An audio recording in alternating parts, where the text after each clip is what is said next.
Hello दोस्तों, स्वागत है आपका हमारे चैनल रैंडम ट्रैवलर अमित में। अभी मैं हूँ गोमती नगरी के तट पे बसा हुआ भारत के चारों धामों में एक द्वारका नगरी में। आप मेरे पीछे देख सकते हैं द्वारकाधीश मंदिर और उसके ऊपर ध्वजा लहरा रहा है। द्वारकाधीश माने हमारे कृष्ण भगवान, जो अपने मामा की मृत्यु के बाद यहाँ पर आकर एक भव्य नगरी द्वारका नगरी बसाए थे और यहाँ पर शासन भी किया था। आप सामने देख सकते हैं गोमती नदी और उधर दूर में अरेबियन सी है, जहाँ पर गोमती नदी जाकर मिल जा रही है।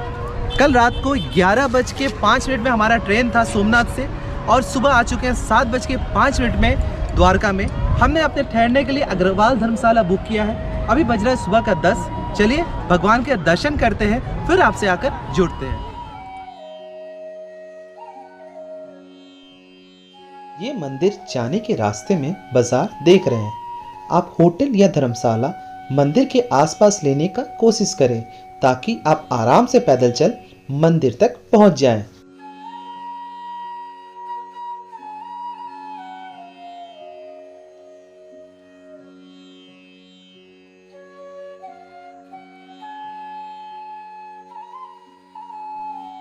ये मंदिर के सामने का प्रवेश द्वार है।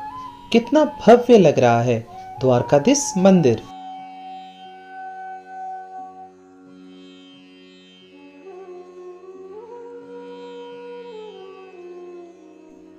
ये रहा गोमती नदी, जहां से श्रद्धालु नहाकर कृष्ण भगवान के दर्शन करने जाते हैं।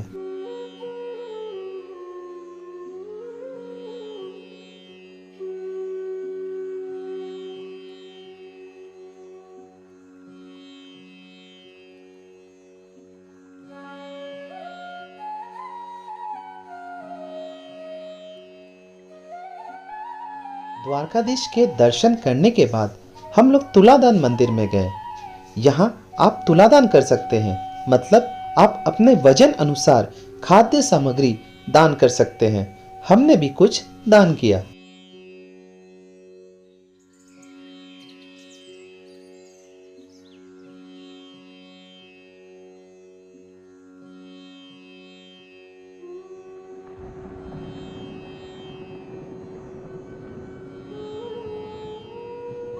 दोस्तों, हमारे साथ है नितेश पंडा जी।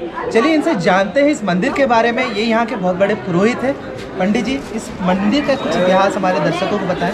मंदिर सवेरे 6:30 बजे खुलता है रोज और दोपहर को 1 बजे बंद होता है।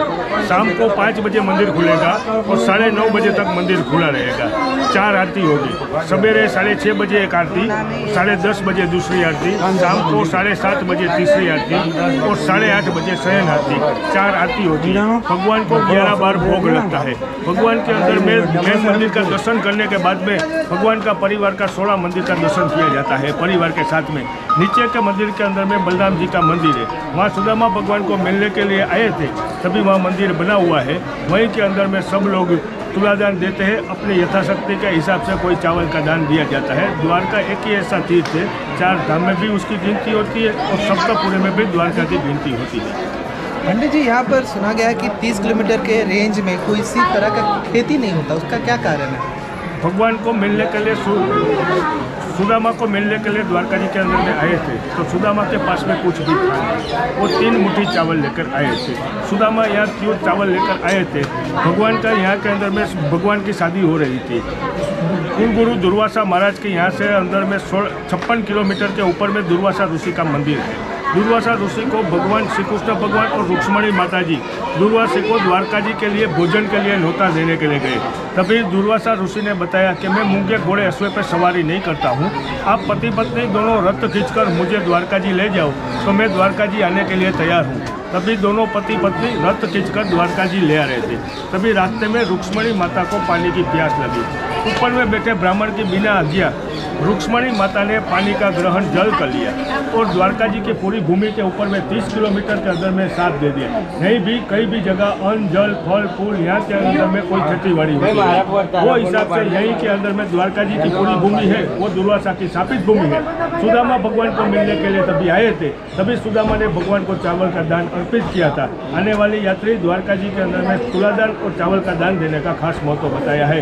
चावल यहाँ के अंदर में कोई खेती बाड़ी नहीं होती है, वो हिसाब से यात्री लोग चावल का दान देते हैं।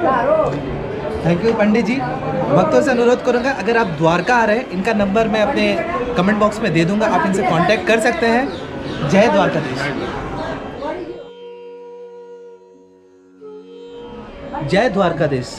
मैं मंदिर प्रांगण से बाहर आ चुका हूँ। आप मेरे पीछे देख सकते हैं कपाट अभी बंद है। आज गुरुवार का दिन है, कुछ स्पेशल पर्व है, इसलिए आज जल्दी मंदिर बंद हो गया। अराउंड 11 बजे अंदर भगवान के बहुत अच्छे भव्य दर्शन हुए।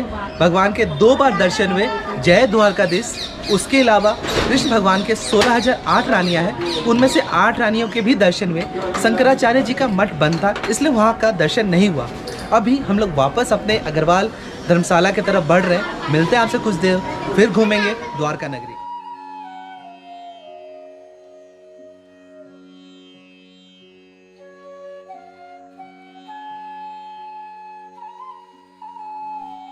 हम लोग अग्रवाल भवन में ठहरे हैं।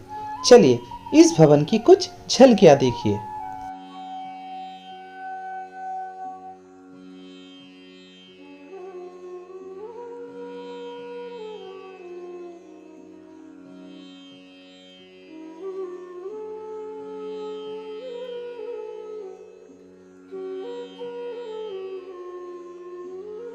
जय द्वारकाधीश। अभी हम लोग बढ़ रहे हैं नागेश्वर ज्योतिर्लिंग घूमने के लिए। भारत में 12 ज्योतिर्लिंग है, उसमें से 7वां ज्योतिर्लिंग नागेश्वर ज्योतिर्लिंग है। यहाँ से अराउंड 18 किलोमीटर दूर है। हमने ट्रावेरा बुक किया है, जो हमें नागेश्वर ज्योतिर्लिंग, गोपी तालाब और भटकेश्वर महादेव घुमाकर वापस द्वारका ड्रॉप कर देगा। चलिए बढ़ते हैं। जय महादेव, हर हर शिव शंभू।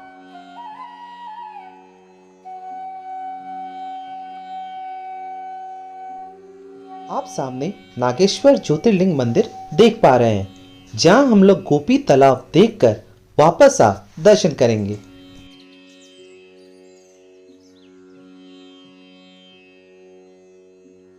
दोस्तों, मैं द्वारकाधीश मंदिर से अराउंड 21 किलोमीटर दूर आ चुका हूं। गोपी तालाब सामने रहा गेट। चलिए अंदर चलते हैं।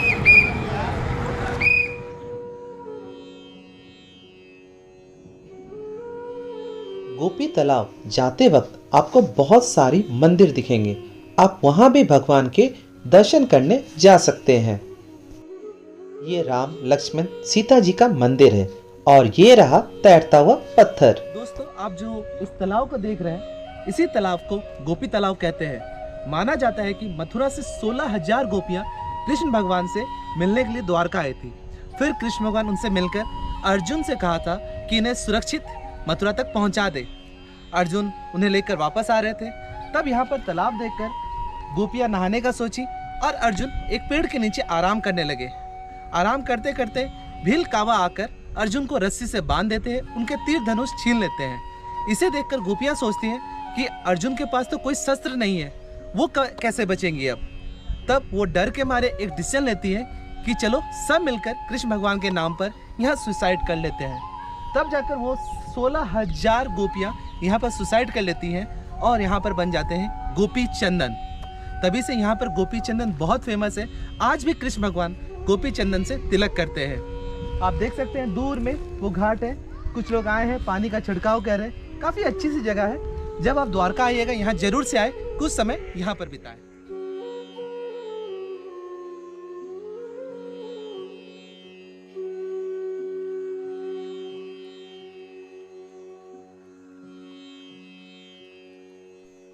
पास में ही आप गोपीनाथ जी भगवान के भी दर्शन कर सकते हैं।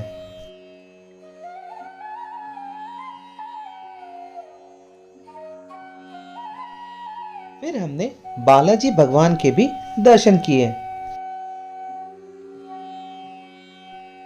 गोपी तालाब से हम लोग निकल गए नागेश्वर ज्योतिर्लिंग दर्शन करने।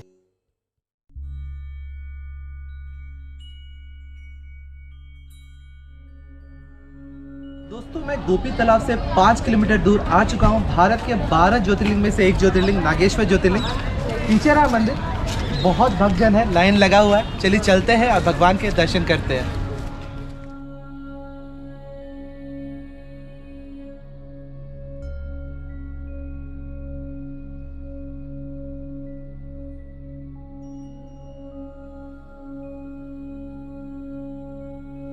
नागेश्वर ज्योतिर्लिंग द्वारका से अप्रॉक्सीमेटली 17 किलोमीटर दूर है। एक चीज अच्छी है, भीड़ कम है और जो लाइन है वो मूव कर रही है। आप अपने साथ मंदिर परिसर में मोबाइल कैमरा ले जा सकते हैं, लेकिन गर्भगृह में मोबाइल कैमरा ले जाना निषेध है।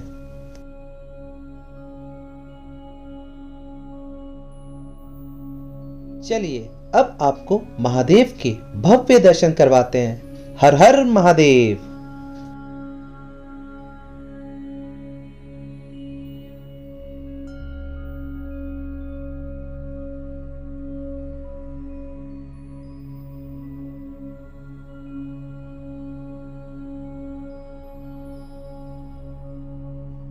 महादेव के हमने भी बहुत अच्छा दर्शन किया। हर हर महादेव।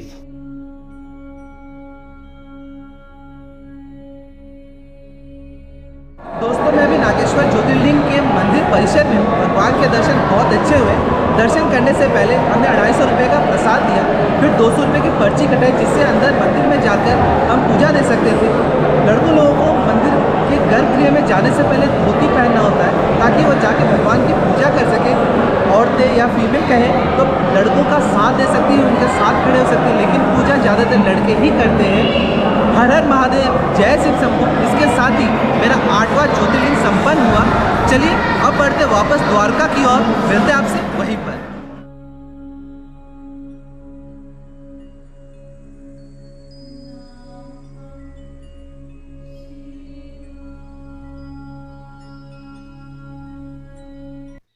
अभी हम लोग द्वारका के मंदिर के पास के मार्केट में हैं। आप मार्केट से द्वारका और उसके आसपास घूमने के लिए यहाँ से बुकिंग करवा सकते हैं।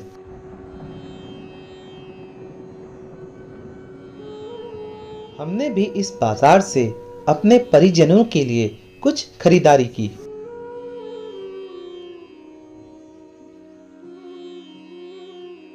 दोस्तों मैं नागेश्वर ज्योतिर्लिंग दर्शन कर वापस आ चुका हूँ द्वारका। आप देख सकते हैं ये द्वारका का मार्केट है।